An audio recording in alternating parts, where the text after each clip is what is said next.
registration number is 57188 and my age is 24 years. I have been suffering from writing problems since 2015, that is around 6 to 7 years now. In starting में जब वो दिक्कत शुरू हुई थी तो ऐसा हो गया था कि मैं सिर्फ मैथ्स लिख पाती थी, जैसे मैथ्स के क्वेश्चंस होते थे वो कर पाती थी क्योंकि वो न्यूमेरिकल प्रॉब्लम्स थी, तो मुझे इतनी कोई दिक्कत नहीं आ रही थी। और कर्सिव में जैसे मतलब ये चीजें नहीं, ऐसे कर्सिव नहीं लिख पा रही थी मैं पूरा, बट जैसे कंप्यूटराइज लैंग्वेज होती है ना इंग्लिश की, वो लिख पा रही थी मैं स्टार्टिंग में।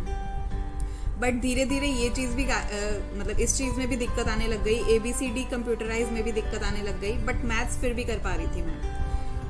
1-2 साल बाद मैथ्स लिखने में भी दिक्कत शुरू हो गई। जैसे जैसे में दिक्कत शुरू हुई, फिर मुझे प्रैक्टिस जो क्वेश्चंस करने होते थे उसमें दिक्कत शुरू हो गई, तो मैंने ब्लैक बोर्ड पे लिखना शुरू कर दिया मार्कर से दिखा। 1 साल मार्कर से भी सही लिखा गया, चौक से लिख लेती थी, मार्कर से बोर्ड पे लिख लेती थी, उसमें कोई दिक्कत नहीं आती थी मुझे। सेम जो रेगुलर ग्रिप होती है वो बना के लिखती थी।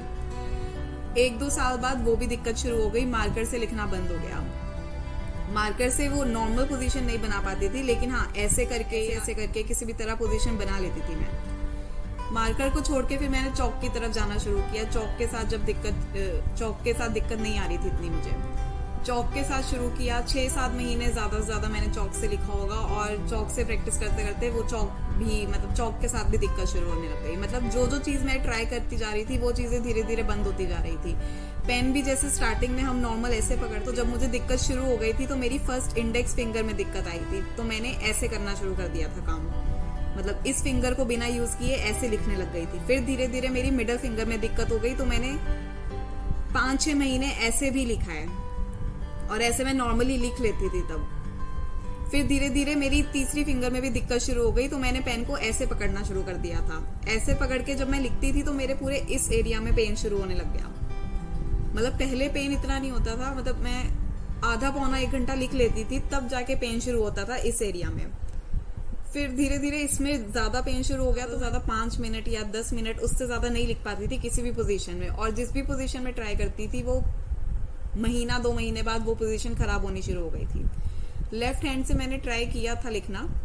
लेफ्ट हैंड से एक तो स्पीड नहीं थी इतनी, और अंदर से लिखते वक्त घबराहट इतनी शुरू हो गई थी राइट हैंड से लिखते हुए कि लेफ्ट हैंड में भी वो दिक्कत सेम शुरू हो गई थी मुझे। अब भी जब मैं लिखती थी, जब ट्रीटमेंट नहीं शुरू किया था मैंने अभी, और जब भी लिखती थी तो हाथ अंदर से इतनी इरिटेशन होती थी। जब भी अगर मैं आंखें बंद करके लिखती थी तो हो जाता था कि हाँ मैं अपना नाम लिख लेती हूँ आंखें बंद करके, बट जैसे ही मैं आंखें खोल लेती थी मेरा नाम भी मैं खुद से नहीं लिख पा रही थी। डॉक्टर्स को स्टार्टिंग में जब ये दिक्कत शुरू हुई थी तो हमने सबसे पहले ऑर्थोपेडिक डॉक्टर को दिखाया था, तो उन्हें लगा कि मे बी मसल वीकनेस होगी, तो उन्होंने मुझे विटामिन वगैरह की मेडिसिन दी थी जो मैंने 3-4-5-6 महीने खाई होंगी। उसके बाद उनसे कोई असर नहीं हुआ, तो फिर उसके बाद किसी और ऑर्थोपेडिक्स को दिखाया जो नोन में थे, तो उन्होंने हमें बताया कि हो सकता है कि मुझे राइटर्स क्रैम्प की प्रॉब्लम हो। तो उन्होंने बोला कि किसी न्यूरोलॉजिस्ट को दिखाएं। तो यहाँ पे लुधियाना में है माइंड केयर सेंटर, वहाँ न्यूरोलॉजिस्ट प्लस साइकाइट्रिस्ट हैं वो, उन्हें दिखाया था हमने। उन्होंने शुरू में ही बता दिया था कि इसका परमानेंट ट्रीटमेंट बोटॉक्स इंजेक्शंस है, बट एक मेडिसिन भी आती है, वो मेडिसिन किसी किसी को असर करती है, किसी किसी को नहीं, तो वो ट्राई कर सकते हैं मेडिसिन। तो मैंने वो मेडिसिन अराउंड 1 साल खाई थी, बट मतलब बीच बीच में ऐसा हो गया था कि हाँ जैसे 2 दिन बहुत अच्छा इम्प्रूवमेंट दिखता था, बट फिर बाकी उसके बाद कोई इम्प्रूवमेंट नहीं। फिर 2 दिन कुछ इम्प्रूवमेंट दिखता था, फिर कोई इम्प्रूवमेंट नहीं। ऐसे 5-6 महीने चला, तो मैंने मेडिसिन कंटिन्यू रखी, बट 5-6 महीने मेडिसिन खाने के बाद बिल्कुल असर खत्म हो गया ना, कुछ भी असर नहीं हो रहा था। फिर भी मैं खाती रही 1 साल तक। फिर उसके बाद वो डॉक्टर ने खुद ही मना कर दिया था कि वो मेडिसिन अब नहीं खानी चाहिए क्योंकि उससे कुछ असर नहीं हो रहा था इतना। तो उन्होंने इसका यही इलाज बताया कि या तो इंजेक्शन हो जाएंगे या फिर राइटर के थ्रू ही काम करना पड़ेगा मुझे अपना। उसके बाद अराउंड 2018 में मैंने ये मेडिसिन बंद कर दी थी अपनी। 2 साल मैंने कुछ मतलब इसकी तरफ इतना ध्यान नहीं दिया, ट्रीटमेंट वगैरह नहीं किया, योगा थोड़ा बहुत किया था मैंने, बट उससे भी कुछ असर नहीं हुआ मेरा। फिर अभी रिसेंटली मुझे यहाँ संजीवनी होम्योपैथिक का बताया था, तब मैंने ये मेडिसिन लेनी शुरू किया। अभी 1 महीना ही हुआ है मुझे मेडिसिन लेते हुए। तो इस मेडिसिन से 1 महीने में मुझे इतना तो पता लग गया है कि मेरी जैसे पहले मेरे हाथ बहुत मतलब जैसे मैं पेन पकड़ती थी तो मेरा हाथ ऐसे ऐसे ऐसे ऐसे होने लग जाता था। मतलब फिंगर्स खुद ब खुद, एक फिंगर ऐसे हो जाती थी, दूसरी खुद ऐसे चली जाती थी, और अंगूठा भी दूर चला जाता था कि मैं पेन को पकड़ ही ना पाऊं।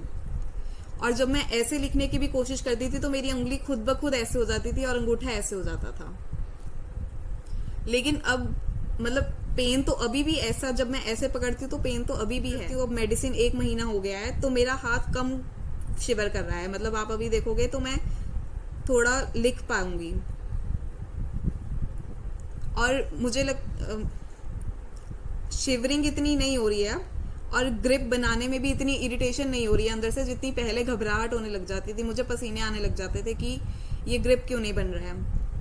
तो 1 महीने में मैं यूं कहूंगी कि 5-10% तो अगर इम्प्रूवमेंट हुई है। तो ट्रेमरिंग में काफ़ी ज़्यादा इम्प्रूवमेंट हुई है। ट्रेमरिंग 50% इम्प्रूव हो गई है। पहले मेरी उंगलियां ऐसे ऐसे होती थी, पर अब मैं इसको टिका पाती हूँ ज़्यादा देर तक। भले ही लिख नहीं पा रही हूँ बट पेन टिका पा रही हूँ मैं।